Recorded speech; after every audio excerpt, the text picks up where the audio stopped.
हाय guys, welcome back. So बस finally बहुत बड़ी न्यूज जो वॉर 2 को लेकर के चल रही थी चर्चा में, उस पर ठप्पा लग चुका है। वो न्यूज आ चुकी है। क्या है वो न्यूज? वैसे तो मैं आपको बताऊं, वॉर 2 ना कल से ही ट्रेंड कर रही है ड्यू टू मेनी रीजंस जो सभी को पता थे अभी तक कि वॉर 2 का जो शूट शेड्यूल है ये स्टार्ट होने जा रहा है। अभी समर अप्रैल से स्टार्ट होने जा रहा है। और हमको ये भी पता चला कि Hrithik Roshan is already gearing up for the role. काफी ज्यादा उन्होंने तैयारी करके रखी हुई है इस रोल के लिए। जूनियर एनटीआर हैं, वो अपनी तैयारी अलग कर रहे हैं। लेकिन वो सब चीजें ऑल सेड एंड डन, ये तो सभी को पता थी। ब्रेकिंग न्यूज जो आई है वो आई है जूनियर एनटीआर के रोल को लेकर के, जो शुरू से एक हवा बनी हुई थी। शुरू से लोगों में भी, फैंस में भी एक सवाल था कि यार जूनियर एनटीआर आएंगे तो क्या एंटागनिस्ट के रोल में आने वाले हैं, जिससे कई सारे फैंस ना मतलब बिगड़ गए थे, बहुत नाराज हो गए थे। क्योंकि यार वो अपने स्टार को एक पॉजिटिव इमेज में देखना चाहते हैं for a film that will be a main stream Hindi cinema film जिसमें वो अपना डेब्यू करने जा रहे हैं। मतलब उसमें एक वो नेगेटिव रोल में कोई देखना नहीं चाहता था, जितने भी फैंस थे। अब उनकी जो मन की मुराद है ना वो पूरी हो गई है, क्योंकि जो रोल सामने निकल करके आ रहा है जूनियर एनटीआर का, इसके ऊपर जो खबर आ चुकी है वो ये है कि जूनियर एनटीआर का रोल होगा एक और इंडियन स्पाई का, इंडियन रॉ एजेंट का रोल होने जा रहा है जूनियर एनटीआर का। जी हाँ, सारी की सारी जो न्यूज है वो मैं आपको बताती हूँ। वैसे कई सारे हाइलाइट्स हैं इसमें, कई सारी चीजें और हैं जो आई हैं, लेकिन सबसे बड़ी हाईलाइट जो है वो यही है। देखो, ऋतिक रोशन ऑलरेडी इस स्पाई यूनिवर्स का पार्ट हैं। और हम लोग मेरे ख्याल से जो हम एक हायरार्की देखते हैं, जो हम एक वो देखते हैं कि भैया सबसे पहले तो शुरुआत ही हुई थी सलमान खान से, टाइगर से शुरुआत हुई थी। उसके बाद आए ऋतिक रोशन, उसके बाद आए शाहरुख खान एज पठान। तो अब जो ये एक नई एंट्री हुई है इस कैरेक्टर की, ये कैरेक्टर भी एक, क्योंकि इसको लॉन्ग लिव्ड बनाना है, एंटागनिस्ट नहीं बनाना है। एंटागनिस्ट में क्या होता है कि एक फिल्म में आके आप खत्म हो गए, मतलब दोनों की फाइट हुई, जो एंटागनिस्ट है वो मर गया और कहानी खत्म। जो जिम के कैरेक्टर के साथ हुआ था, डिस्पाइट बीइंग द फैक्ट कि वो कैरेक्टर कितना पसंद किया गया था, जॉन इब्राहिम का कैरेक्टर इन पठान, लेकिन वो आगे नहीं बढ़ पाया। या कबीर का, या जो कैरेक्टर था ऑफ टाइगर श्रॉफ, वो टाइगर श्रॉफ वाले कैरेक्टर को भी लोगों ने बहुत पसंद किया था, लेकिन क्योंकि एक बस बैटल हुई और उसके बाद चीजें खत्म हो गई काफी। अब वो वापस से आ जाए तो कोई बड़ी बात नहीं है, क्योंकि कुछ भी हो सकता है फिल्मों में तो, लेकिन मतलब फिर वो एक लिमिटेड रह जाता। यहाँ पर when it comes to junior NTR, Adi Chopra का विजन बहुत बड़ा है।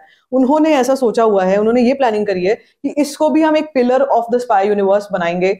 इस कैरेक्टर को भी हम एक प्रॉपर, एक डेडिकेटेड फिल्म भी वॉर 2 के बाद इसके ऊपर बनेगी। जी हाँ, ये न्यूज भी आई है कि एक प्रॉपर डेडिकेटेड फिल्म जो है वो इस कैरेक्टर के ऊपर बनेगी आफ्टर वॉर 2। तो जैसे शुरुआत हुई टाइगर की, फिर उसके बाद कबीर आया, फिर उसके बाद हम लोग पठान की बात करते हैं, और फिर ये जो कैरेक्टर है ये होगा। And then there will be a lot of cameos in that particular movie, बहुत सारी और चीजें। मतलब आदि चोपड़ा ने पूरा का पूरी प्लानिंग कर रखी है कि जूनियर एनटीआर को लेके ही आ रहे हैं हम लोग। तो मतलब ऐसा नहीं है कि बस एक ही फिल्म में या एक ही स्पाई यूनिवर्स में हम लोग इनको कर देंगे एक ठीक है एंटागनिस्ट वाला भी रोल दे देंगे इसको, तो हम ये नहीं बोलेंगे। लेकिन सेकंड लीड होती है आजकल एंटागनिस्ट, तो सेकंड लीड दे करके एंड ठीक है चलो फिर नेक्स्ट स्पाई यूनिवर्स में कोई और आएगा, नहीं। उनकी प्लानिंग बहुत लंबी है for junior NTR, because he knows that man of masses अगर बोला जाता है जूनियर एनटीआर को, तो क्यों बोला जाता है। Plus not just in south but north में भी उनकी कितनी डिमांड है। देखो, कई सारे फैक्टर्स हैं जूनियर एनटीआर की इतनी डिमांड क्यों है। एक तो he comes from a lineage जो कि काफी अच्छे बड़े रेप्यूटेड एक्टर्स से आती है, तो उनकी वो। दूसरी चीज ये है, उनकी हिंदी में पकड़ बहुत अच्छी है। और मतलब आप अगर उनकी कोई ऐसी फिल्म देखोगे जो, अब जैसे हम लोग आरआरआर की ही बात करते हैं, तो आरआरआर में ही उनके जो, या हमने जो इंटरव्यूज भी देखे थे उसमें जिस तरीके से वो फ्लुएंटली हिंदी बोल रहे हैं या वो एक्सप्रेशंस दे रहे हैं, वो देख करके ना अच्छा मजा आ रहा था देख करके कि यार ये साउथ के एक्टर ऐसे हैं जिनको, जो बड़े कंफर्टेबल हैं अपनी स्किन में। And of course he can emote from his eyes. He is a great dancer, he is a trained Bharatanatyam dancer, और उसके बाद उनमें इतने सारे मतलब एक्टिंग के गुर हैं। तो भैया all in all it is a package. So Adi Chopra इस चीज को मुझे लगता है पूरी तरीके से उन्होंने ये चीज समझी, और फिर उसके बाद ये इस कैरेक्टर का जन्म हुआ जिसको कि वॉर 2 में हम लोग देखेंगे। अब हमने कुछ ग्लिम्स एक वॉर 2 की हमने देखी थी टाइगर 3 के एंड में भी, आपको याद होगा वो credit scene, last credit scene, जिसमें कि वो बोलते हैं, जिसमें आशुतोष राणा ये बोलते हैं कि तुम शैतान से लड़ते लड़ते खुद शैतान मत हो जाना। वो if you remember that. Now just imagine जब ये लाइन आ रही है, वो जब ऐसा बोल रहे हैं, क्या ये जूनियर एनटीआर के कैरेक्टर के लिए होगी या कोई और कैरेक्टर है, या ये जो कैरेक्टर हमारे को नजर में आ रहा है भाई स्पाई यूनिवर्स है, कुछ भी हो सकता है, क्या कोई फेस ट्रांसफॉर्मेशन तो नहीं है और है अंदर से जूनियर एनटीआर ही? We never know, we really can not say, but this is a bumper news. ठीक है, उसके बाद एक और जो न्यूज आई है वो ये है कि इस फिल्म का रिलीज जो है ये स्लेटेड है 2025 समर में।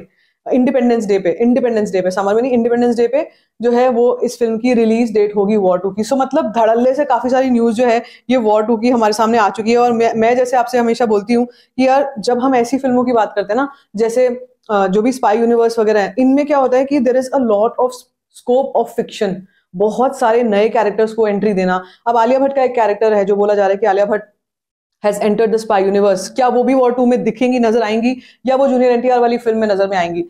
अभी तो ऐसा नहीं कहा जा सकता, लेकिन there is a huge expansion of the agents. ये जो एजेंट्स हैं बहुत सारे ये लाए जा रहे हैं, तो ये जो जितने भी रॉ एजेंट्स हैं ये इनका एक्सपेंशन बहुत ज्यादा है। अब एक चीज है जो मैं डिमांड करती हूँ और मैं चाहती हूँ कि इस बार जो स्पाई यूनिवर्सेस में हो, रॉ एजेंट ठीक है, लेकिन अब मुझे वो इंडिया पाकिस्तान वाला एंगल नहीं देखना है। मैं सच में 2025 में मैं ये मतलब सदियों पुराना इंडिया पाकिस्तान वाला टेम्पलेट बिल्कुल देखने के लिए तैयार नहीं हूं। तो अगर कोई देख रहा है और मेरे साथ if you agree with me on this point, comment section में जरूर बताना, क्योंकि यार ये ना बहुत घिसपिट चुका है अब कि पाकिस्तान से कुछ ना कुछ रंजिश चल रही है। I don't want to see junior NTR doing some रंजिशबाजी with Pakistani agents and all of that. मुझे वो नहीं देखना। मुझे और कोई कैरेक्टर, कोई और इविल कैरेक्टर से लड़ते हुए ये लोग नजर आएंगे, बहुत बढ़िया होगा। और जस्ट सोचो, अब एक और चीज ये कि इसका मतलब एंटागनिस्ट नहीं है तो दोनों साथ में होंगे, और दोनों जब साथ में होंगे तो क्या होगा, स्क्रीन पे क्या होगा, डांस लेवल पे क्या होगा, क्योंकि मुझे 100% पता है कि डांस भी होगा। दोनों इतने बड़े महारथी डांस के अगर होंगे, जो डांसर्स होंगे, तो भैया ऐसा हो ही नहीं सकता कि इस फिल्म में डांस ना हो।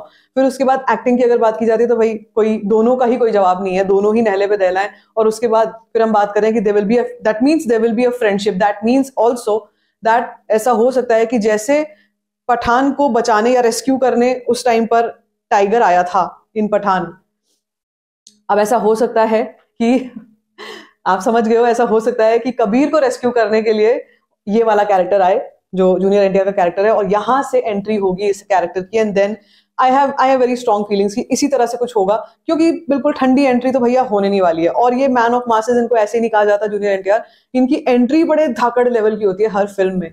और जस्ट इमेजिन कि जब वो एंट्री होगी, भाई सिक्के उछलेंगे, पता है, नोट और सिक्के उछलेंगे स्क्रीन पे। ऐसा हमने देखा है साउथ की फिल्मों में। साउथ की जो ऑडियंस है वो दिल खोल के प्यार करती है, और वो कोई बैरियर्स नहीं रखते, वो रोते हैं आंखों से जब वो अपने अपने एक्टर को सामने देखते हैं स्क्रीन पे। एंड दे डोंट फील कि इनहिबिटेड, या मतलब मुझे कोई जज करेगा क्या, वो दिल से प्यार करते हैं, और वो दिल से होगा ये फिल्म अगर ऐसी बनी जैसे हम बात कर रहे हैं तो। एंड ऑफ कोर्स फिर देन देयर इज पठान 2। अब ये सोचो कि इस फिल्म में वॉर 2 में भाई अगर कहीं से पठान भी दिख गए, भाई साहब it will be explosive, but all that is imaginary. अभी तो वो तो नहीं है खबर सामने, लेकिन ये जो खबर है इसने सबके होश उड़ा दिए हैं। सुबह से हम लोग यही सुन रहे थे, यही सोच रहे थे, ठीक है यार वो वाली न्यूज आनी होगी कि शूट शेड्यूल स्टार्ट हो रहा है और ऑल ऑफ दैट, बट ये बहुत बड़ा सरप्राइज है। हम लोगों ने भी सोचा नहीं था कि जूनियर एनटीआर का कैरेक्टर इतने लंबे रन के लिए लिखा गया है, which will be another film based on that character, और फिर उसके बाद that will also have another cameo, many cameos in that. So it is a very long thought, मतलब काफी दूर तक सोची हुई जो है यहाँ पर प्लानिंग की गई है, और देख करके समझ में आ रही है आदि चोपड़ा का जो विजन है ना, बहुत सॉलिड है, बहुत खतरनाक वाला विजन है। So now let's wait and watch for this film War 2। And आप इस अपडेट के बाद कितने एक्साइटेड हो, let me know in the comment section. बाकी if you like this video, give it a thumbs up, don't forget to share it, and don't forget to subscribe to my channel, just call story